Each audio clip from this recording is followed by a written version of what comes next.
మాతృదేవతాభ్యర్మ పితృదేవతాభ్యర్మ శ్రీ విరాట్ పోతులు వీరబ్రహ్మేస్వామిని నమో నమః. వీరబ్రహ్మేస్వామి వారు అందరినీ కూడా ఆరోగ్య ఐశ్వర్యాలు ఇచ్చి కాపాడాలని కోరుతున్నాం. తిరువూరు శేషమేంద్ర ఆశ్రమం ప్రతిరోజు కూడా ఒక మంచి మాట చెప్పుకుంటున్నాం. ఈ రోజున ఆత్మజ్ఞానము ముక్తి మార్గం నుండి కొన్ని విషయాలను విశ్లేషణ ఇచ్చుకుందాం. దీంట్లో ఏమని ఉన్నదంటే, సకలమునకు శక్తి శాశ్వతాధారమై నిలుచునంచు పలికె నిగమతతులు స్త్రీ నిజంబుగాను సృష్టికి మూలంబు కాళికాంబ హంస కాళికాంబ అని తెలియజేస్తుంది.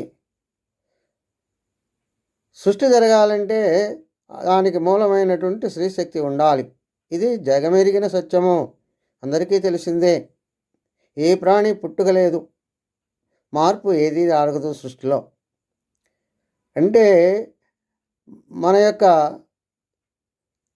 విశ్వానికి శక్తి శాశ్వతంగా ఆధారమై ఉన్నది. అణువులోనూ శక్తి ఉన్నది. శక్తి లేకుండా ఏ వస్తువు సృష్టించబడదు.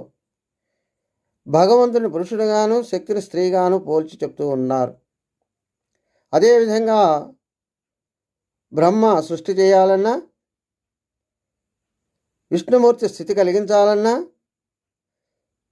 శివుడు లయం చేయాలన్నా వీటికి కారణము శక్తియే. ఆ శక్తి లేకుండా ఏ పని జరగదు అని తెలియజేస్తుంది. ఇంతేనా, ప్రపంచము మొత్తము కూడా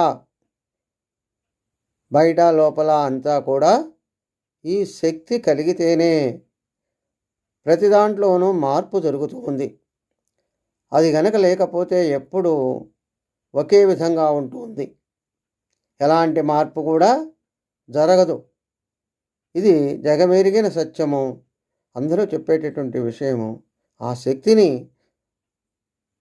బ్రహ్మ విష్ణు మహేశ్వరులు, అదే మనలో ఉన్నటువంటి తమోగుణము, రజోగుణము, సత్వగుణము, ఈ మూడు కూడా ఉపయోగపడుతూ ఉంటాయి. ఆ శక్తి ఉంటేనే అని తెలియజేస్తుంది. స్వస్తి. సర్వే జన సుఖినో భవంతు.